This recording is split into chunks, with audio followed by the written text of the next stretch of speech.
Hey y'all, it's me, Jacasta Lester. How are you? So, um, yeah, let me talk to y'all really quickly about something that came back to me in terms of some things that happened in years prior. Um, in our home in Rocky Mount, North Carolina, we had ceiling registers.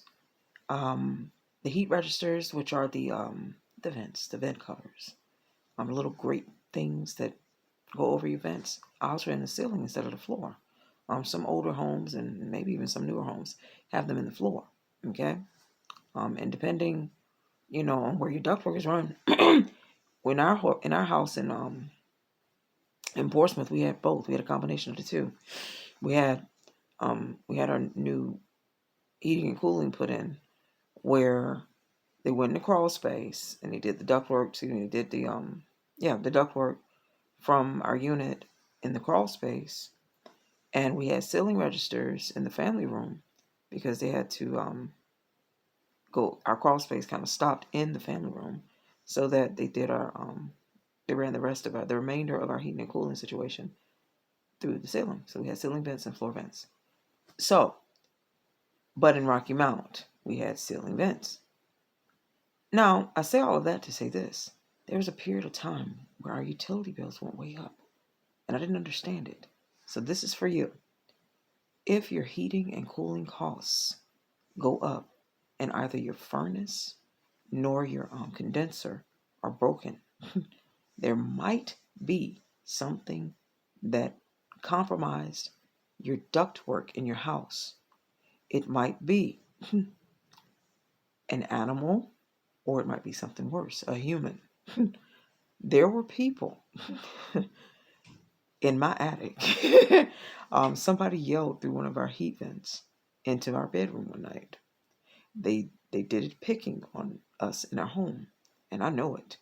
They yelled whoop through the vents, and I put it together years later that someone had gotten into our attic, had messed with the ductwork, and had come over to our home overhead and yelled through the vents into our home. There are people that are sadists, and sometimes in some duplexes, in some empty dwellings, when residences have been empty for a while, some people who are prone to doing evil things, they've come in and gotten in there. They know their little tricks, their little traps, their little things that they do. So just know, when you hear about children talking about there's a monster under the bed or there's a monster in the closet, those stories sometimes have real merit. There is a real monster in that house, and it's not always a person living there. Sometimes there are people who have service jobs and who have different things that they do that understand moving about in crawl spaces and in attics. And some of them, they hide in places. They come back to houses where they've been. They do evil things. And some of them hunt people. It's really bad, but I'm telling you, I've gone through it myself. I didn't know everything about what was wrong with our place, but there was a period of time where the duplex and the neighboring, our duplex had two units, duplex. One of them went empty for a bit. And while no one was there, I came to understand that a person could effectively access our unit from next door because they did not have a wall between the two units in the attic.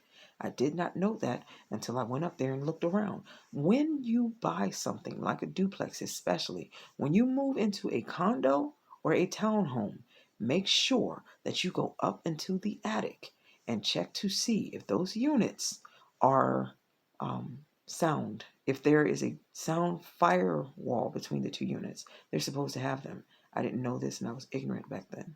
So have a blessed and marvelous day and repent, for the kingdom of heaven is at hand. And I said all of that to say this: if your heating and cooling costs go up, there might be something living in your house with you that you don't want there. Blessings.